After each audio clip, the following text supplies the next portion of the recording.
Whether you're here for some magical planeswalking or you're just here to crawl out through the fallout, you come to the right podcast. Welcome to Head Games.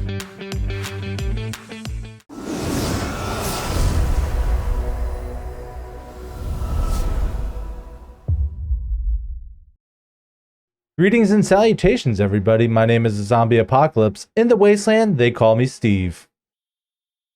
Hello again, friends and opponents. I'm Jetterex, but the super mutants call me Tim. Thank you for joining us today on the Head Games Commander podcast, where we talk about the Magic the Gathering Commander format. Tim, what are we talking about today? So today, surprising no one who's been paying attention so far, we are going to talk about Fallout. Most specifically, we're gonna dive into what we are calling a Commander Spotlight. We'll do a deep dive into one of our Commander decks, describing the deck strategy, what we love about the Commander, some of our favorite cards in the deck. So today's deck is Tim's. I guess I should point over here. It's from the Commander Precons. Who do we have today, and what's the rule zero?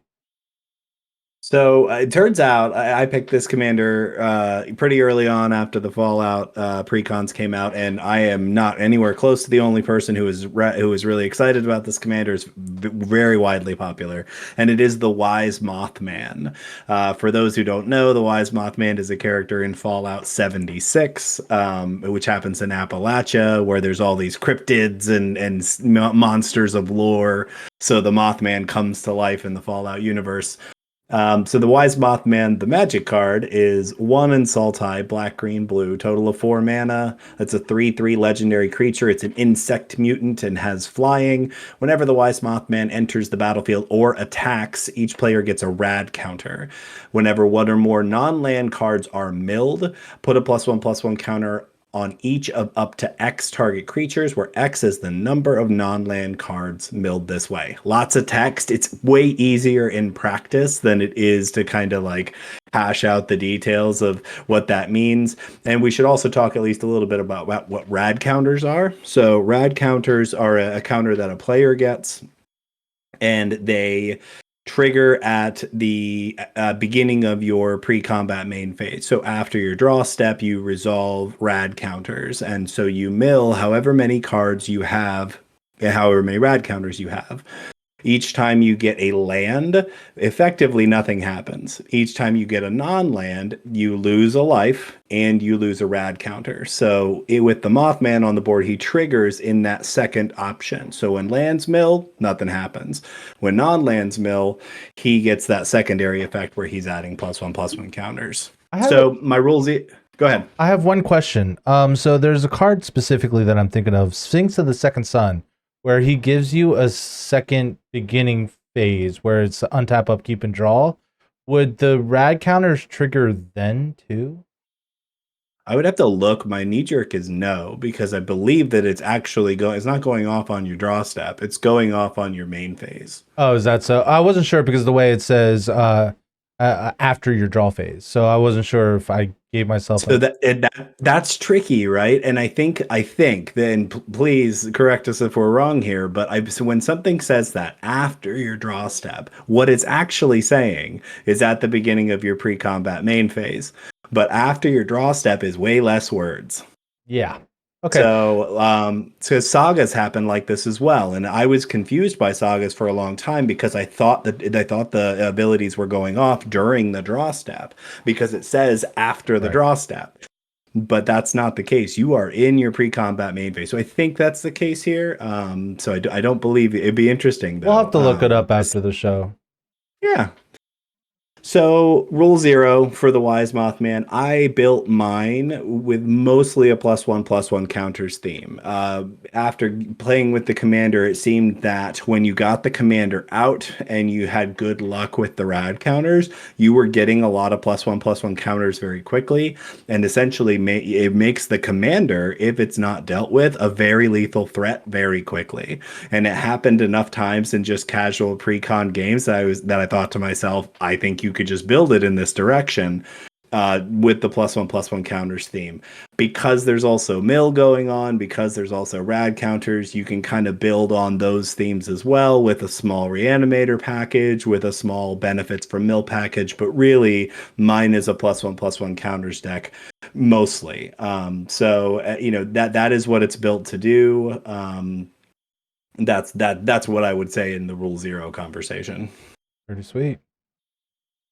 So next we'll talk about like our kind of impressions of the deck as we played it over time. I, as somebody who have piloted it, Zombie as somebody who has kind of played against it a couple of times. So having sat at a table with this deck, what do you think are its strengths and weaknesses? So one of the strengths that I've noticed is that your creatures just get so big. There's no They do. such thing as a profitable block against any of your creatures. There's some creatures in here that if you block, it's just going to hurt you even more. So like, it's a pretty aggressive deck, and man, Mothman with his flying, surprisingly evasive, and like in 3 turns of the Mothman, like honestly, that's a one shot kill to anybody. So I will say one of the weaknesses is if you get rid of the Mothman, you're not doing as much as you would like. So the best thing is to just kind of kill your commander over and over and over again until you can't cast it anymore. So it's not a crazy like, oh, you have to tear the deck apart because it's won't run without it, but it just doesn't work as well without your commander. So what do you think your strengths and weaknesses are being one that's behind the wheels?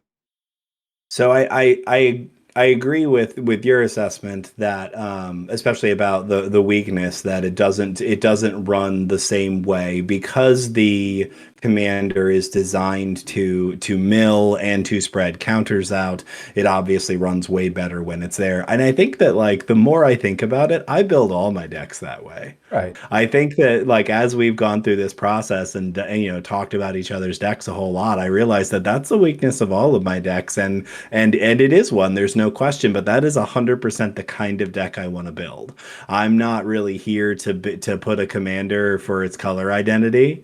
Like I'm really Right. here to cast the commander and have the commander do what it is supposed to do. So Yeah. as far as strengths go, I think actually I really love I don't have a lot of graveyard shenanigans decks. It's not really something that I've played a lot recently. So this one has been very fun for that reason, and Right. it can be very strong for that reason. Is that when when you dump something, one of the really expensive spells into the graveyard, and my top end in this deck is not as scary as a lot of reanimator top ends are. I could get it there, but I did kind of build this on a budget. So, but really, there are still some pretty amazing things that when you're casting them for 2 with Animate Dead, it really that's amazing, and you get such a great advantage for that. So I also think that like I don't play. I've mostly been playing 2 color decks for a really long time. So 3 colors really adds a level of diversity and versatility that I don't usually get. So that really allowed me to kind of put a lot of things, which that's a strength on one hand. But I'll say that the biggest weakness I think that this deck has is that it hasn't really found its identity yet. That's fair. I say that I built it in the plus one direction, and that is true, but it's still trying to be other things. So I think that as I refine this, one of the things that's almost certainly going to happen is I'm gonna get it closer to being dedicated in one direction or another. And because it's spread in those different directions, sometimes I end up with a mismatch of cards. Your top end's nothing to shake a stick at. Like just looking at the list, like I mean, everyone's gonna scoff when they see a Vorinclux Monsters Raider coming out. It's Like true. your top end, nothing to shake a stick at. I would be afraid to see a lot of these cards. So just Yeah. because it's a budget top end doesn't mean it's not a good one. And I know it's really counterintuitive to say it's a budget top end, but Vorinclex is in there. I have one. I, you know, I Yeah, already I had one. It wasn't already in a deck. Actually, that's not true. It was in a deck, but it was in a deck that I don't play very much, and it was in a deck that I was really kind of feeling like it could do without it. So I didn't feel bad about pulling it over here. So, building on a budget meant I slapped together with the cards that I had and spent very little money on it. But I Perks. also am a whale I was about to and say have a perks of us being a collection. whale, right? Right, right, absolutely. So, yeah, I mean that's really it. I think that I'm definitely looking forward to working with this deck more, trying to find more of an identity. And it is really tough when you get into multiple colors because there's just so many cool options, different things that you can do. And I wasn't really sure which way I wanted to go with it, but it's still been a lot of fun. I guess that's another strength of it is that I actually really have enjoyed piloting this deck just about every time that I've played it. Oh, there is one more weakness. It dies to a turn two Godo combo. Oh, right. Yeah, it's really weak against turn two Godo kills. It just It is. just is. I mean if I don't have Assassin's Trophy, What were you thinking? hey, Should have had it in your there hand you the whole go. time. Should have had it. All That's right. right. I think it's time to move on. So in the next section, we're gonna kind of break down the deck using what we consider to be kind of traditional statistics. These are the things most people look at. We also like to use a website called Card Realms to run our deck list through, just to get kind of an objective viewpoint on the power level. The 1 to 10 scale can be arbitrary, so we run all of our decks through this filter. We don't necessarily agree with their assessment, but at least we're using the same measuring stick each time. Yeah. So I'm gonna let Steve give the breakdown of the power level on card realms and all the different traditional statistics. All right. The power level on Card Realms is 6. The card draw is 12. The ramp is 10. Single target removal is 5. And board wipes are 2. So let's go Before we into. move on, Oh, before we move on, I want to ask you this because this has been kind of eating my head a little bit. You look at those numbers before knowing you know the deck, but try to suspend that for a moment. okay. You look at those. You look at those numbers. Is that bad? No, Like you look at those. Is there anything that you go? I think there should be more of this or less of this. honestly, I think I probably would go with a little bit more ramp. I've noticed and Really? yeah, yeah. So like I've been leaning towards like 12 to 15 ramp cards index I I and remember you 12 to say the 15, 15. yeah. I remember you saying the 50 number right at some point, right? Right. Like Yep. that you figure out how many lands do you have, and then you should have ramp to round that number out to 50. So you basically have Yep. 50 different, so half of your deck is either lands or getting you 2 more mana. Yep. So this would be a little short because I think I have 37 lands in the deck. So I would only be at 47. I'd be a little short. So a little more ramp, you say. What else? Well, when you have more ramp like that, more card draws inevitable. Like you're gonna need things to do with that mana. So if you can find, I would probably go up to, I think the new magic numbers is 15 draw, 15 ramp. Like that's like the baseline. Now, Interesting. depending on what your commander does, also changes that too. So like for instance, your commander, since you do intend to use your graveyard as a added resource, so maybe you don't need 15 card draw, you need 12 card draw and maybe 10 cards that pull cards from your graveyard that doesn't really constitute as card draw. Right. That makes sense. That if you're using this other resource as Yeah, card advantage, not necessarily draw. right. Interesting. Yeah, so I think the new magic number is 15, 15. I think single target, like I'm all for letting people do what they want to do. So like I've been toning down the targeted removal. So I think 5 and 2, I wouldn't go more than 3 board wipes and I wouldn't go more than like 8 single targeted. So in both of those cases, though, that would still go higher with those numbers. Because what I've Yes. noticed lately, what's really come up for me is that I have lost so many games because I have not drawn interaction.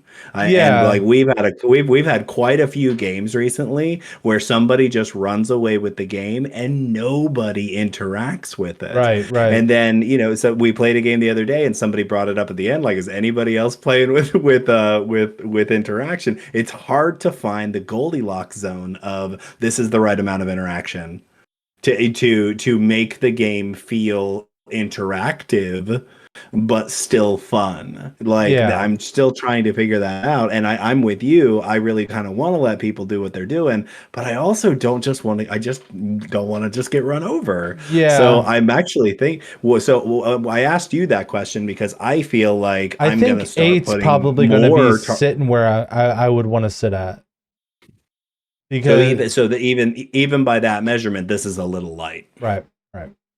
Yeah, Now it yeah. also depends. Like if your single target removal is recurable, you probably don't need as much. Especially like I mean in this particular case, I don't think it is. So maybe that's something that we should probably lean towards because I 100% agree with you. I've gotten away with some games where it's just like I won because no one interacted with me, and Yep. like things just get crazy. And like if they Mhm. removed one piece at the right time, I get set far enough back that other people are in the lead now. So yeah, maybe that's a topic we should have on a whole episode about. But that's for a different day. So we're gonna go ahead and go. We're gonna segue into cards that fit the theme of each specific stat. We each picked a card that we liked in each stat, and we're gonna talk about it and gush over them a little bit. So what card did you bring for the card draw section? Card draw. This one, and you'll find a theme real quick in mine. I'll spoil the fun now. A lot of my choices are cards that were in the pre-con because they're just designed to go with this commander, but they also like kind of uniquely synergize. So for card draw, for me, it was Mirelurk Queen. So this is it's 4 and a blue for a 4/4 crab mutant with vigilance. When it enters the battlefield, target player gets 2 rad counters. When one or more non-land cards are milled, you draw a card and put a +1/+1 counter on Mirelurk Queen. This ability triggers only once each turn. So it works really well with the Mothman because if everybody continues to get rad counters from the Mothman, you can get a card draw on each player's turn. Seems pretty And with solid. the +1/+1 counters theme, like when those two are both on the field together and they're both, the Mothman's continually giving rad counters, I found this to be kind of a house. It usually gets, 2 or 3 cards on the first go around, and then after that it continues to snowball. And then it's also getting bigger that whole time as well. So if you have Mothman out with this, maybe it's getting counters for Mothman and it's getting counters for itself. So it comes, It's double it gets dipping, man. right. It goes around the table once and usually comes out the other side a 6/6 or an 8/8, and then it's still going to continue to draw you cards. So this one's always I've always loved to see this one. And How about you? What card did well, you pick? I wanted to actually add on the fact that it has vigilance just makes that card so much better because it's a Right. great attacker and a great blocker. Hmm. So that card just does everything you want it to do. Like I'm Yep. glad you picked it. So I'm a I fan. I'm a huge fan too. So I picked Toothy, imaginative friend, imaginary friend. It does partner with pure imaginative rascal. It says whenever you draw a card, put a +1/+1 counter on Toothy, the imaginary friend, and then when Toothy leaves the battlefield, draw cards for each +1/+1 counter on it. So like this card, if it sits on the table for one turn after a Mothman has done its thing, it's getting counters from Mothman. It's giving counters to itself. It's like you're gonna draw 20 cards. This is one of those cards that like you need to kill it immediately or you lose the game. So it's just doing everything you want it to do. It's a great attacker too because of how big it gets. Hmm. So uh, And when they don't want to kill it, they don't want to block it and kill it because then you're going to draw all the cards. I love that it's a leaves the battlefield trigger and not a mhm. dice trigger Oh, it just because makes it it so really much it better. makes it so much better. Makes it like not a great path to exile target anymore. And I just love that this is a partner card, and I do play with both halves of this Hmm. partner in here. I got these two for a different deck a while ago and ended up cutting them from the other deck because it just went in another direction. It was just doing something very Right. different, and these never really filled the niche that I want them to. But I would say that these are probably the first edition that I made. Like when I, kind of tore the pre-con apart and looked down, it was like, what's going to definitely go in here? And I'm like, Pier and Toothy are immediately going in this because they both fulfill the plus one counter theme. They both do exactly what this deck is trying to do, and they do Right. it spectacularly. And they get each other not just in a like I Right. know you and I see you kind of way. They literally draw each other out of the It's deck, literally you which play one, you get the other. So like they're right. together all the time. So so we're gonna go ahead and go into the ramp cards. What ramp card did you pick for us today? This one's boring as far as I'm concerned, but this is a pet card of mine. I play it. I have lots of decks that play this card because I just think that it's very good, and it's Gyre Sage. Most people who played Commander long enough know what it does. It's an elf druid, 1 and a green for a 1/2 with Evolve, which means whenever a creature with higher power or toughness enters the battlefield, this gets a +1/+1 counter, and then you can tap it to add a green for each +1/+1 counter on it. So it's a mana dork that doesn't dork by itself, but it scales with +1/+1 counters. So in any green +1/+1 counters themes deck, this is a pretty auto include. It's fantastic with the Mothman because if you're getting multiple +1/+1 counter triggers, you can put one on your commander and one on the Gyre Sage. It makes for very explosive mana acceleration. I mean, we played a game with Gyre Sage on the battlefield and it tapped for 19 green mana, I think it was. Mm-hmm. Yep, that's right. Like you sometimes you don't even need to tap it for 19 green mana. But when you do, you're doing some good stuff. Right. It feels like you're ahead at that point. Yeah, yeah. So yeah, there's yeah, How perfect about you? include. What was your ramp card? So my ramp card was Tato Farmer. Oh man, this card just speaks near and dear to my heart. It does everything I want it to do. It's a 3 mana zombie mutant peasant. Whenever a land enters the battlefield under your control, you may get 2 rad counters. And then put target land card into a graveyard that was milled this turn onto the battlefield under your control tapped. Let me tell you, you can steal your opponent's stuff, and it's just hilarious. Like it has a landfall trigger. You want to get those rad counters. You're doing great things with those rad counters. When you mill these things, you get the lands, and I love just pulling lands from my graveyard. Like I kind of want to put this in Windgrace, but I don't have enough mill to do it. So Right. it probably It won't make it. This is one of those cards that's like it's 50 cents for a reason, right? It's only ever really going to see play in this deck, but as with a lot of other cards that were in the pre-con, it's very well designed to do specifically what it's going to do. But they added that bit where you get to steal lands from other people's graveyards, which Mm-hmm. really I have some conflict about stealing people's stuff. Like I know it's fun, but there's a lot of bad feels there. But there's lands feel safe. I could steal your lands from your graveyard, and you're probably just gonna think As long as it's from the whatever. graveyard. If you were to start Right. steal, there's a card with cumulative upkeep, steal an opponent's lands. Um, that's the kind of mean stuff that you really don't want to play in the world of Commander, but You might not get invited back there, yeah. definitely But not. it's okay from the graveyard, right? And It's Tato Farmer okay is just from like the graveyard. It's always it's okay just from the graveyard. it is. And I actually think that the landfall getting the rad counters is actually pretty huge. Even though it's just you getting them, I almost always pick myself when there's only one option Right. because the deck definitely does want to mill itself because it's got, reanimator sub themes to it. So it definitely does want to target itself. So having that on a landfall trigger is really fantastic. So pretty solid. It is just ramping you one each turn, but adding another land each turn, we all know that that snowballs real quick. Yeah, I mean, it's recurable ramp. Like it's ramp that you can do over and over and over again. And lands are safe from people. So like you're not gonna like they're not Right. gonna destroy those lands. So and plus you want rad counters anyway, so just having that added benefit of getting more rad counters is nice too. So let's get into single target removal. What did you pick out for us today? I picked a controversial choice here, and we Uh-oh. already talked about this, but so When I ran this through Card Realms, it identified six, and they don't actually say single targeted removal in their breakdown. They just say removal, and I'm pretty sure that this is the sixth card because I identified five single targeted removals in the deck. This was not on that list, so but I chose it because I do think it qualifies, and I think it is just an amazing card, especially in this deck, and it is Sheoldred, no sub name. Just Sheoldred. Just shielded. So just Sheoldred.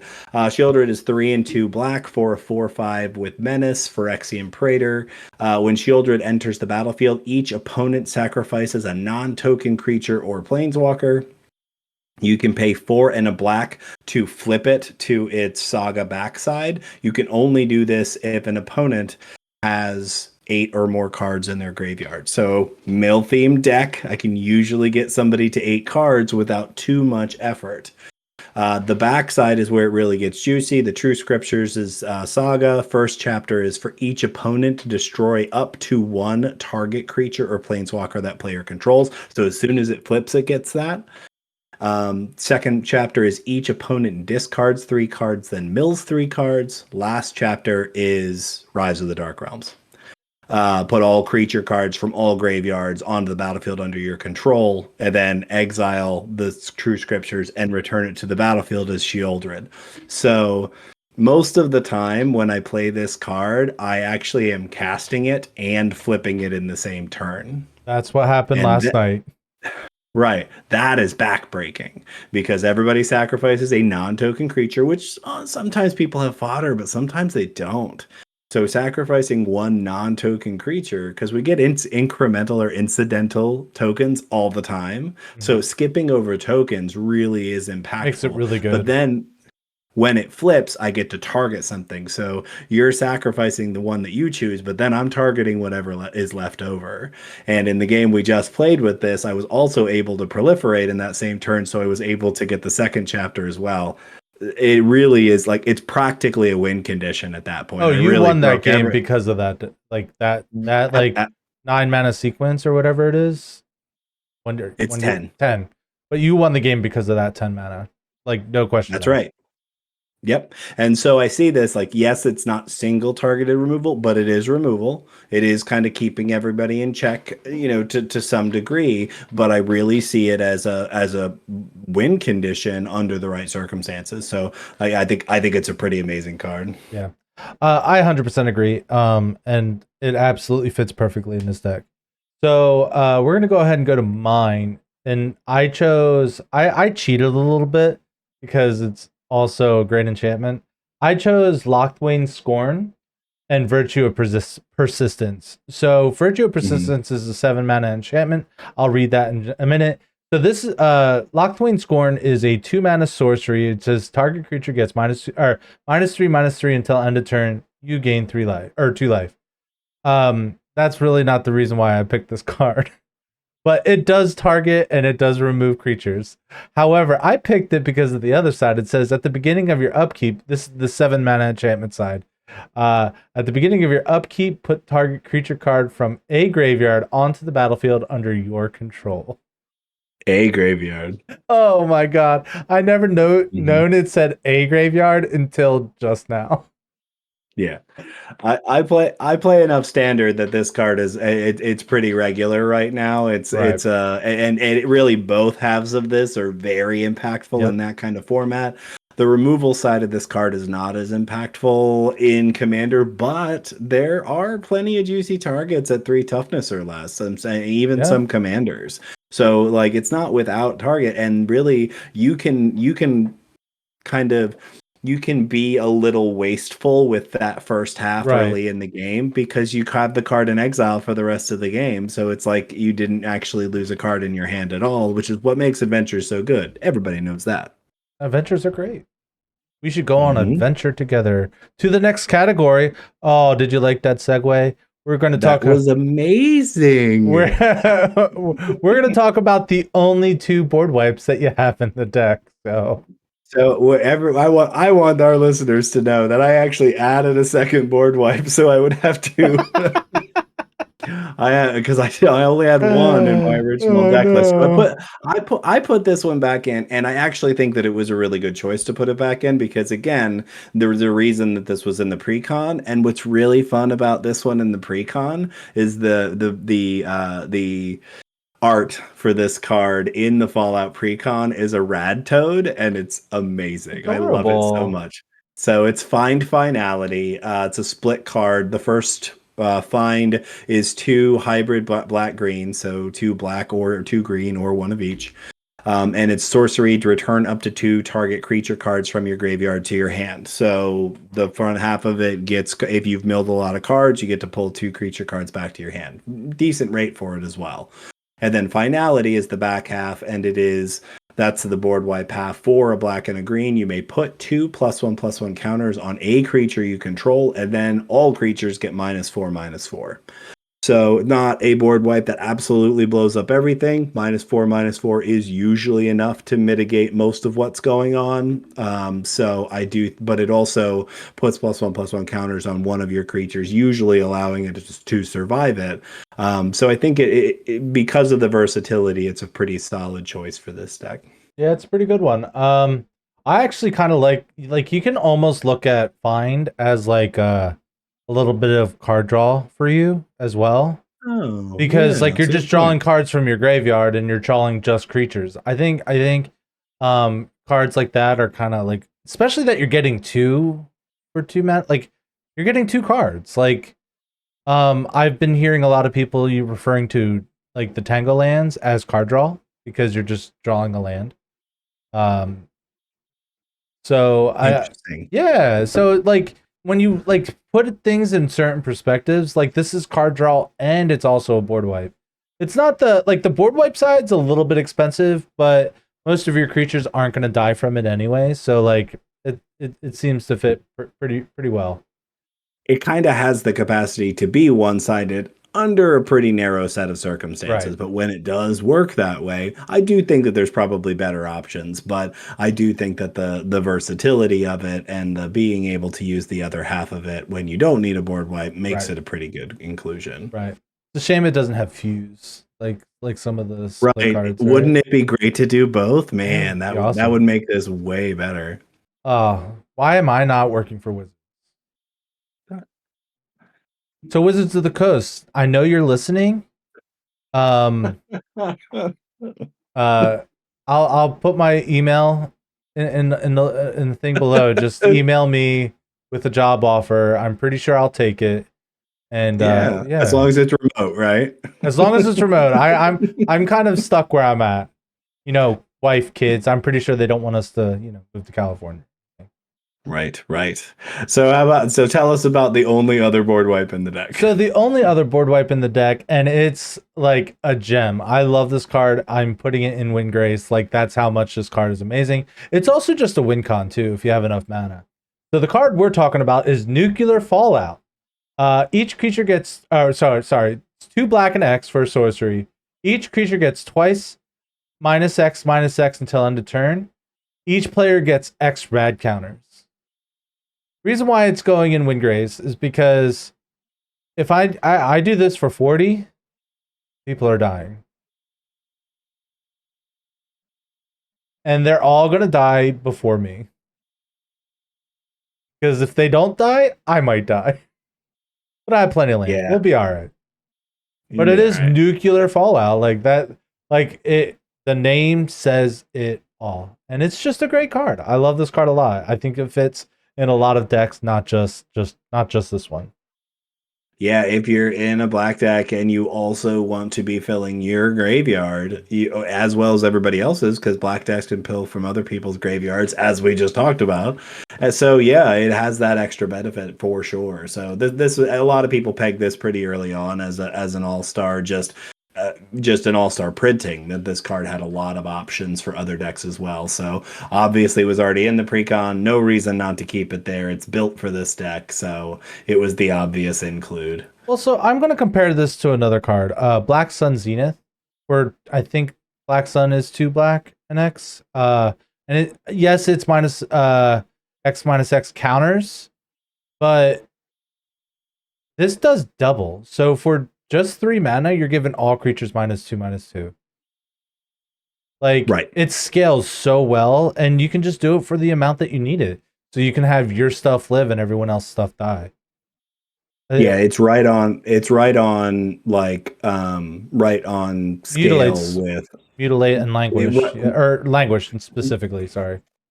right. So languish, if you cast mutilate when you have 4 swamps, it's a 4/4. But yeah, languish is -4/-4, 4/4. Hmm. -2/-2 for 3 is a pretty standard rate for kind of sorcery speed Yeah, cards of that nature.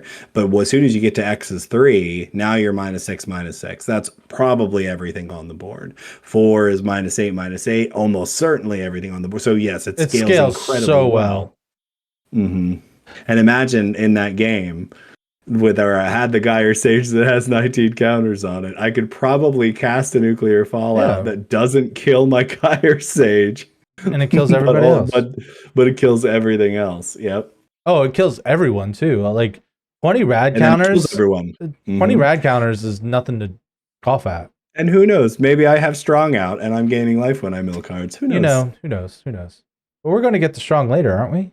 Oh, I guess not. No, I, No I don't think strong. Strong made the list today, but Strong's a good card. Go look it up. Yeah, he's great. Well, we'll have a picture there.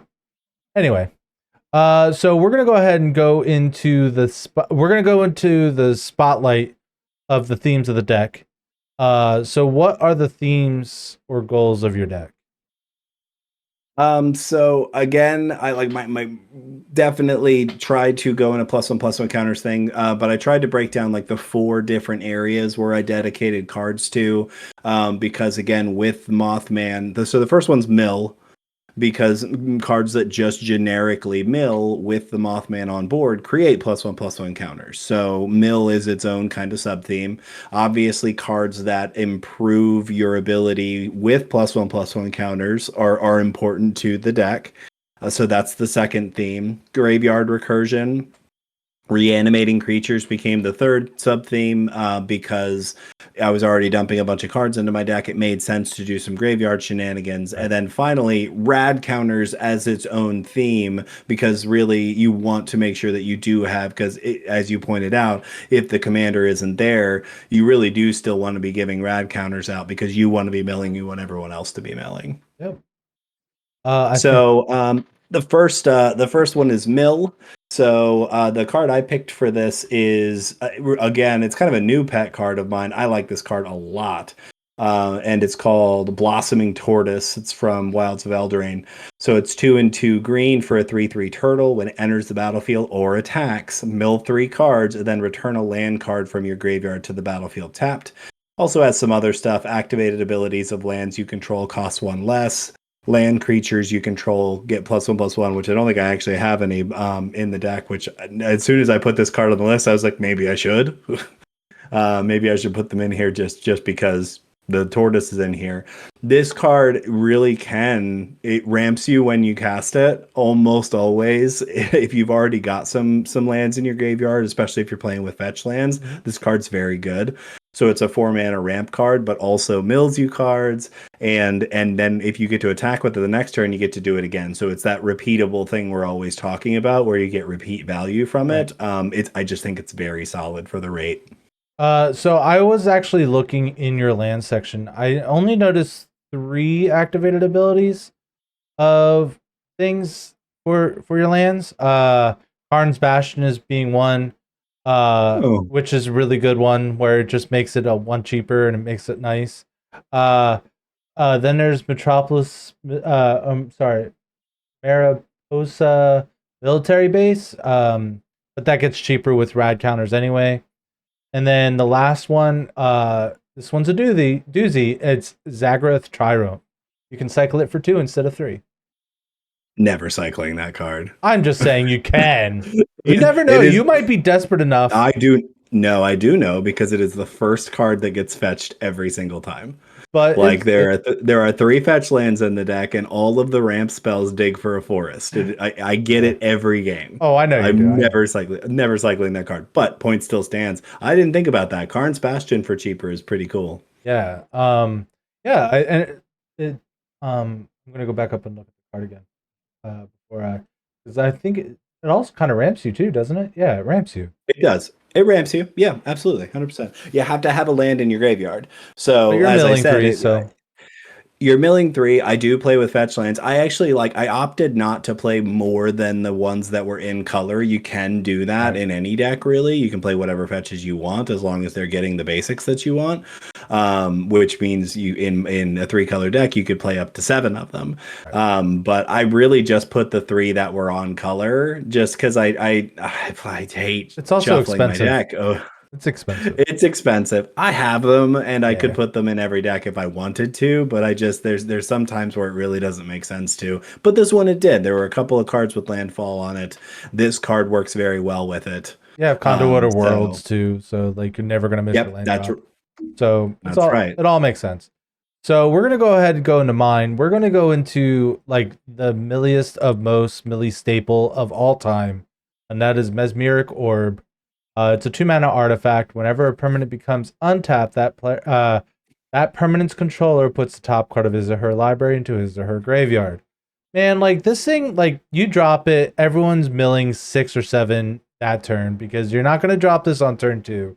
You're gonna drop this on turn 6 when everyone's tapped out and done things and attacked people. So it just vomits cards into your graveyard for everybody. It's What what makes it so great, and I don't know that I was playing this wrong, but you pointed this out in the last game, is that the way that Mesmeric Orb works is that each time you untap a permanent, it's creating an individual trigger for this. So you're milling one card each time. yep, So what that actually translates to is that you get the Mothman trigger however many times, and it's not a huge difference in turn, but it matters if you have more than one creature.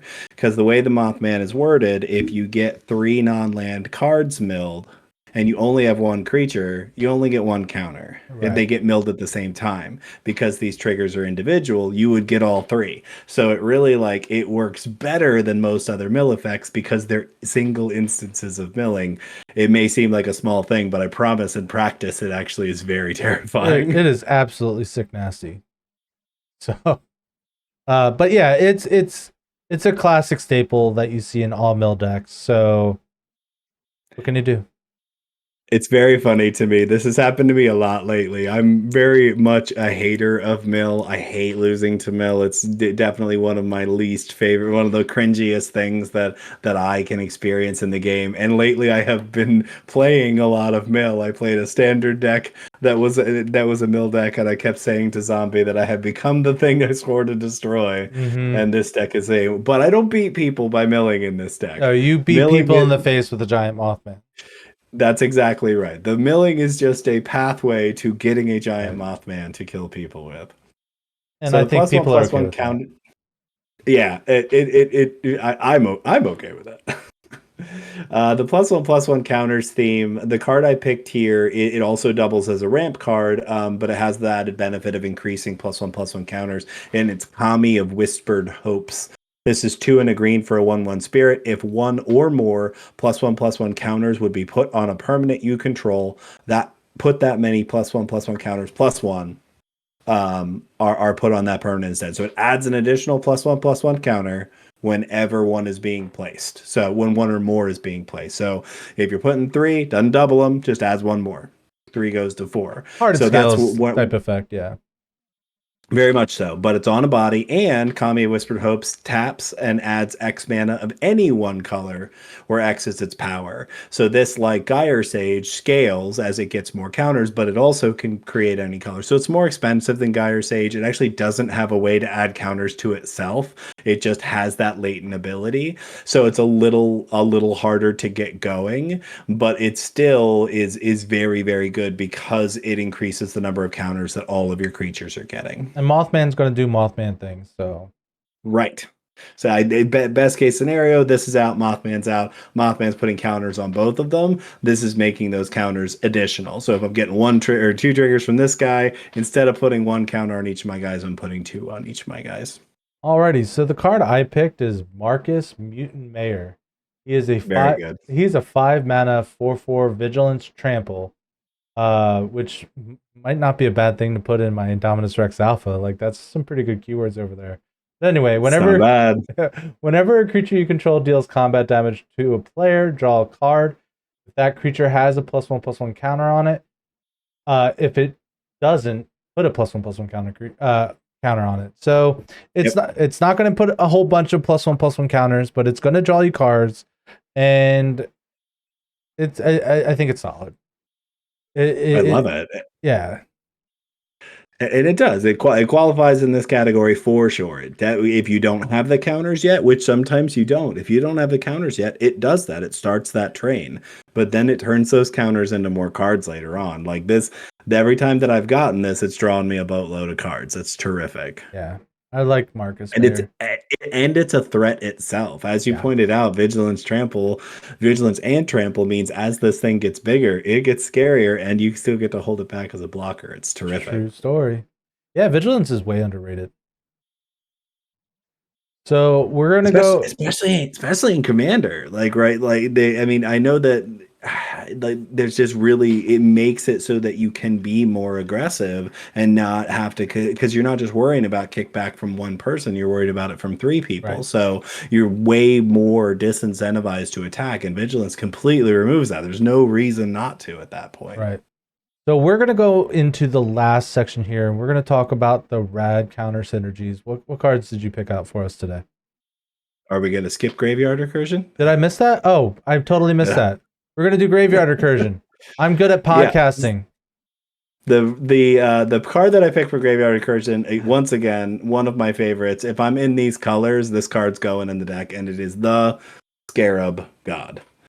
I have loved this card ever since it was printed. I know I'm not alone in this one. So it's 3, a blue and a black for a 5/5 legendary god. At the beginning of your upkeep, each opponent loses X life, and you scry X, where X is the number of zombies you control, which does matter eventually, but really isn't why you play the card. You play it for the activated ability, which is 2, a blue and a black. Exile target creature card from a graveyard. Create a token that's a copy of it, except it's a 4/4 black zombie. So this is, I steal your creatures. I make copies of your creature, which is in a lot of ways better because you don't get to get it back. Never. It removes it from your graveyard forever, and I get to have a copy of it, which, I, again, that for whatever reason, that feels okay to me. Like, and we talk a lot about how on spell table it's really hard to steal stuff. It just doesn't work out very well. But this isn't stealing stuff. This is exiling that and making a token copy, so it's a little easier to manage. Yeah. And when it dies, return it to its owner's hand at the beginning of the next upkeep, so it is more resilient than your average bear. Yeah, it seems pretty solid to me. I love this card just as much as you do.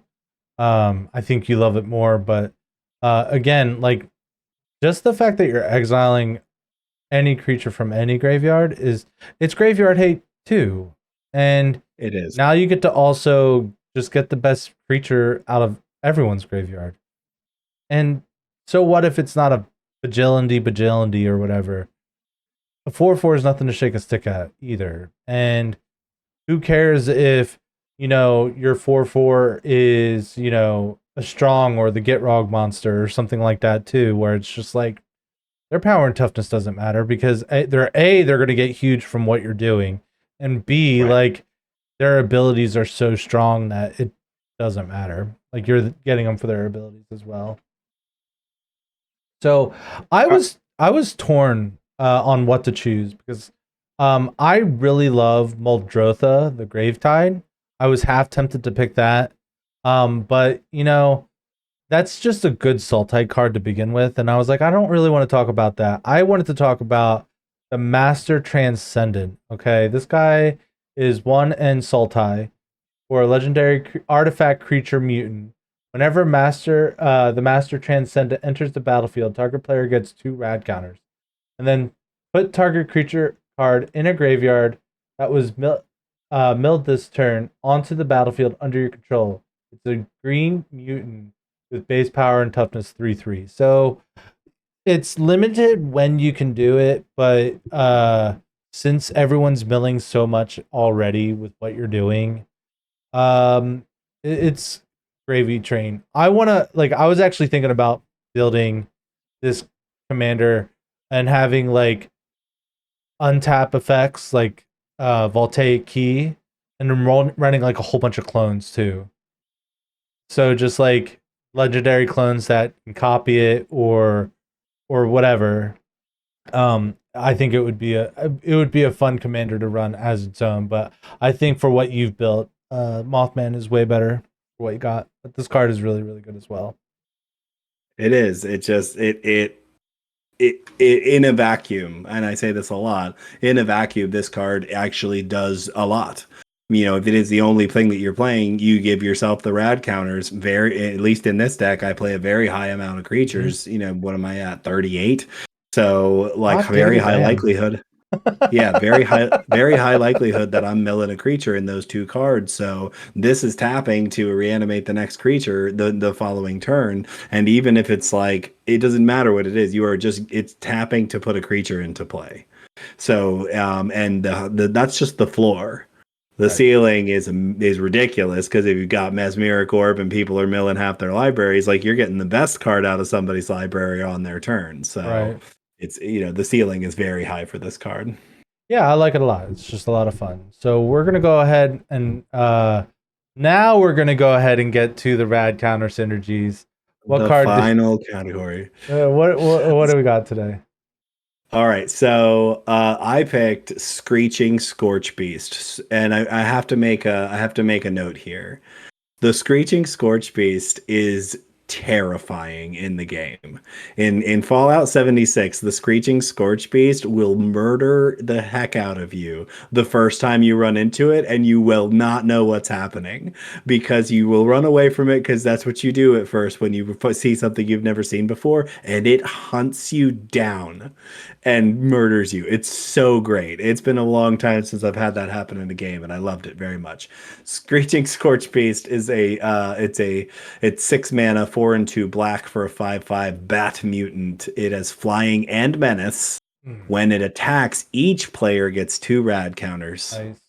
When one or more non-land cards are milled, you may create that many 2/2 zombie mutant creature tokens. Do this only once each turn. So it again synergizes with itself Yeah. that whenever people are resolving their rad counters, you're probably getting zombies on each person's turn. So you resolve this. And obviously, Lightning Greaves is in the deck. So if it's possible for you to get this down and get some rad counters on everybody, by the time it comes back around, you've got a 5/5 flying menace and a horde of zombies. It's awesome. Yeah, it seems pretty solid. I appreciate the fact that it only triggers once each turn. Yes, Because that's how things get busted in Commander when they don't put that cap on it. I do like that trend where where Wizards of the Coast is putting once each turn. Um, yep. keep it up, Wizards. This isn't me just trying to get a job. This is me actually giving praise where praise is due. Yeah, Hire him. Hire him, please. please. Okay. All right, we're anyway. Uh, yeah. So that card's great. Does everything you want it to do. So we're gonna go into mine, and that is Bloatfly Swarm. This card is silly. I've only seen it in play once, and it absolutely was terrifying. So what the Yeah. Bloatfly Swarm is the 4 mana flying insect mutant. Base power 0/0, but when it enters the battlefield, put 5+1/+1 counters on it.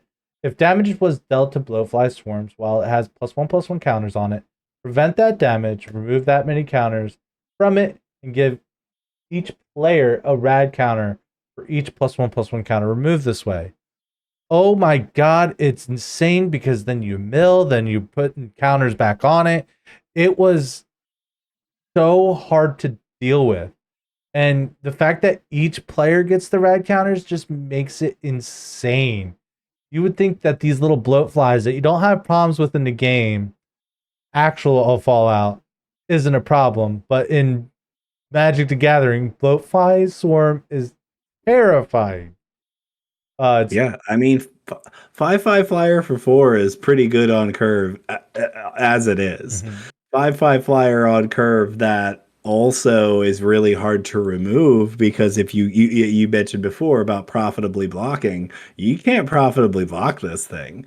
I mean, the best case scenario is if you have a way to kill this without having to block it or do damage for it. This you want to do that because otherwise it's just going to get out of hand. That touch doesn't work against this thing either, does it? Because it prevents the damage. because it prevents the damage. That sounds right. Wow. Oh my god. This card is Yeah, disgusting. get that baleful Strix out of here. Yeah, it won't stop me.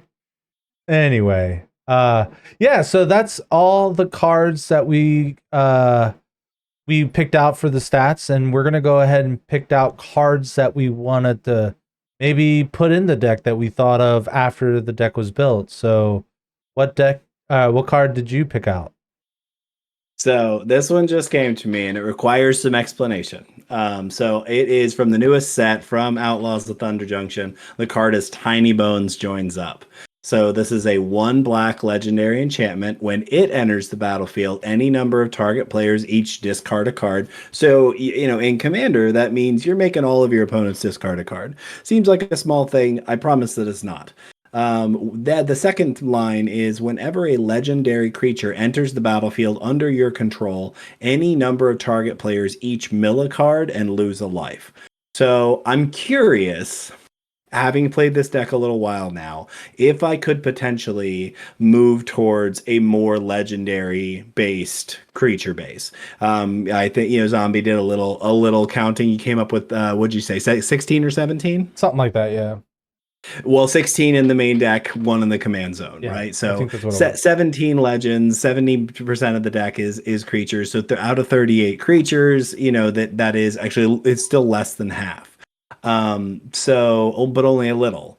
So I'm wondering if I could run something like this. And actually, there's another joins up card from this set that is on color and would maybe be good. So, but I think the having a mill trigger go off whenever a legendary creature comes in has this really amazing capacity to kind of snowball the Right. wise Mothman.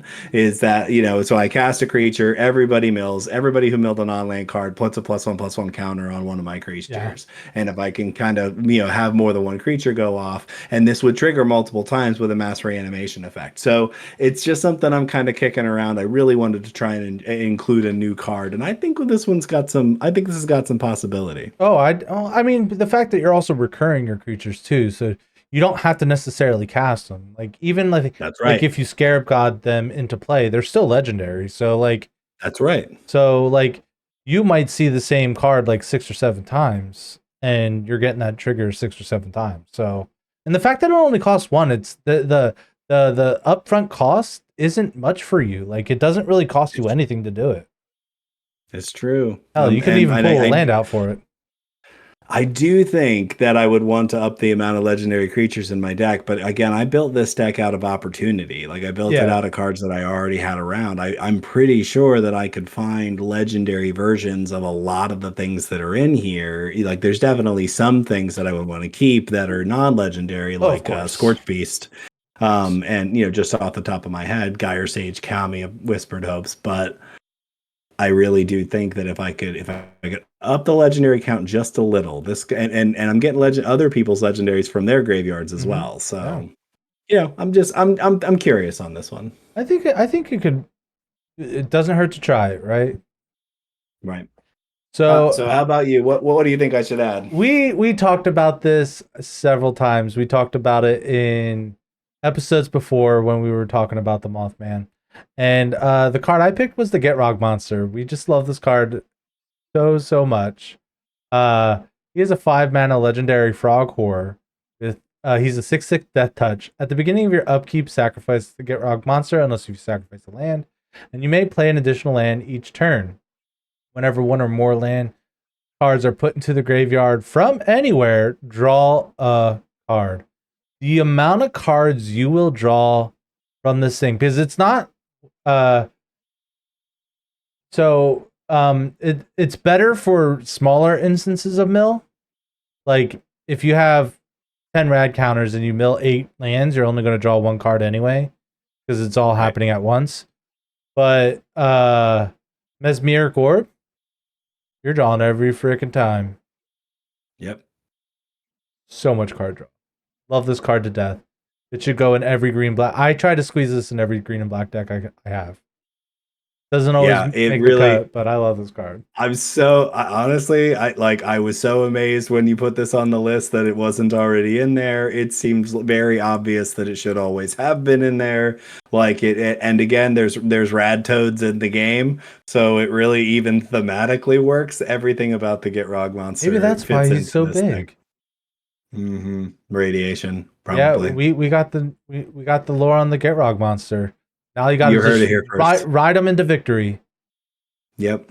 That's a couple episodes from now. We'll get to that. Oh, right. Sorry about that. Spoiler warning. Alrighty. I think now is a good time to wrap everything up. Yes, friends, opponents, war never changes, but it is time for us to go. So thank you so very kindly for spending time with us here on the Head Games Commander podcast. Remember that you can support this show and all of our other content by watching this and other videos on our YouTube page, by checking out our streams on Twitch and YouTube, links in the description. But before we scoop things up, we want to hear from you guys in the think tank. Who is your favorite commander from the Fallout precons? Let us know in the comments, and as always, thank you for playing along with us, and have a wonderful day. Bye.